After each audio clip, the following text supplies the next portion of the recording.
Today we talk about happiness. Yes, happiness and choice. What exactly determines our happiness? You've heard about sayings. Doesn't make you happy, don't do it. Happiness is the goal, they say.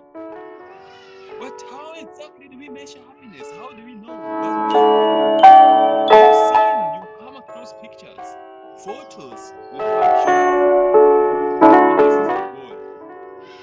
We seek for attention, we seek for approval left and right and center, just trying to prove that we are happy. But what exactly determines our happiness level? What are the metrics we use to know whether somebody is happy? Today we take a deep dive in this clip. We take a deep dive into three truths about happiness and how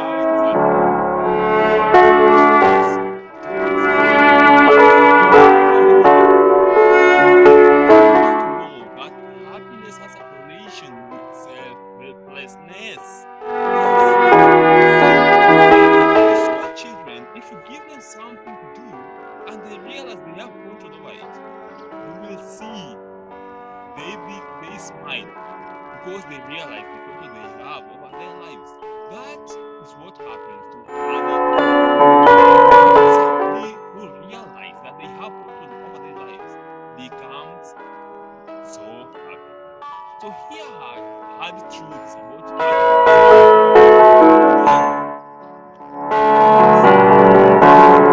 yes, it matters. You don't want to be like ostrich, being around there just lying to yourself that money doesn't matter. It matters because guess what? How can you be happy while at the same time you've not taken a meal? I mean, think about it. For 3 days, I mean, even for one day, a whole day from morning to evening, if you have not taken one meal, can you be happy?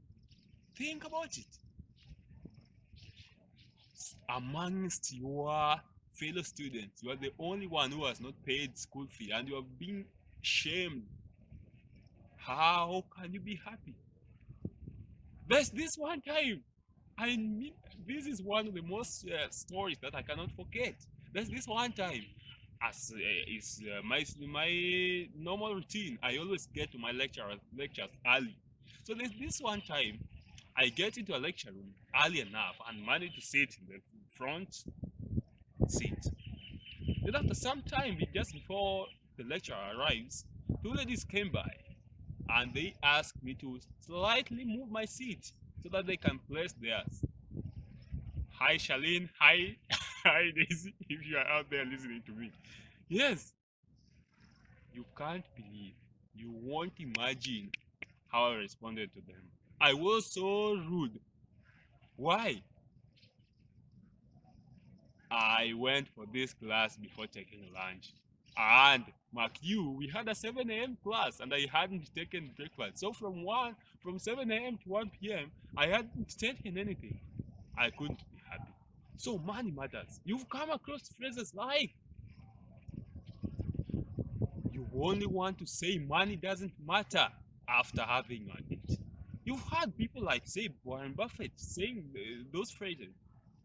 Is it aimed at making the have-nots to continue not having and making the haves to continue having enough money? No. Before you say such phrases, you want to ensure that you have enough money. Hiyo pesa ikipita, acha ipitie kweli. Hiyo pesa acha ipitie kweli kwanza, ndio useme haimata. Otherwise, before you don't want to. Because before you cross the poverty line, happiness will not be there. Yes. This is the key. Even as you look for money, this is the card. Here is the card. You want to mark this. This is what takes the cookie. And as the capital wealth increases from threshold of poverty level to satisfaction, after that, by increasing capital wealth has a significant addition onto happiness. Mark that. As it crosses from poverty to satisfaction level, increase in capital wealth has a significant level of happiness. So after having money so that you can be able to achieve all your basic needs, so that all that you cannot achieve is just luxury, it becomes the additional wealth, additional money. Yes, it contributes to happiness, but it contributes small. That quantity is very small. Yeah. Second truth is social relations really matters as it pertains to happiness. Somebody may ask, if after crossing from poverty level to satisfaction level, money doesn't matter, then what matters?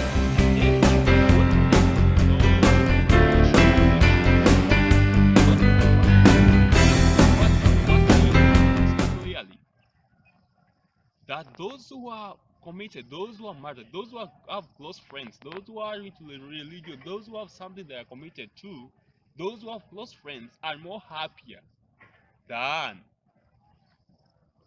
those who are not. In his book about loss of happiness to democracies, world democracies, he says that one of the best choices you can ever make is choice of when to choose.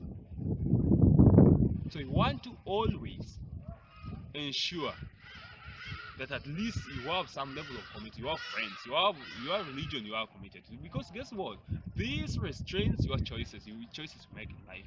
And if you think about it, one of the things that determines our happiness is choice. And having so many choices now reduces our happiness. Because think about it. Choice taken, the time taken making a lot of choices reduces the time you should have spent on being a good partner, a good parent, a good friend, or even study. Think about it. That one time you went to Gikomba, or the trending one now, maybe China Square, and you roamed across the whole room just searching for the best of the best, only to land on just the average one. Coming home, what if you come home with that trouser that it took 2 hours to search for, only to find that it is torn at some point? How do you feel? So choices have a correlation with happiness. And the only way we can reduce it is to choose when to choose. Because choosing every other time makes us slaves of freedom, slaves of choices. So you want to have restraints. You have to have standards of when to choose. That is one of the most choices, the best choices you can ever make. The other truth, the final truth, is growth is equal to happiness. Yes, all these are important. Social relations are important. Money is important. But what will ensure long-term happiness is growth. Yes, what is growth? As Bernard Leshard puts it, the high performance habit defines growth. Social and health. Yes. If you talk about self, maybe you want to improve on your listening skills, your understanding. Are you able to be there? Are you able to be available? Be in the moment. This is social. How do you talk to people? Next time you are receiving a phone call, are you very intentional about the voice, the tonality, your voice likability, how you put yourself out there? If you're talking about service, how are you improving humanity? How are you impacting humanity? What legacy are you about to leave? About skill. Are you able to be competitive? Could be you want to be an editor. What because most of us out there, we all want these goals. You have financial goals. You want that big house. You want that big house near the beach. You want all these. You want that big machine. But what are you ready to become to achieve that? So growth is supposed to happen. The only thing that is going to ensure long-term happiness is growth.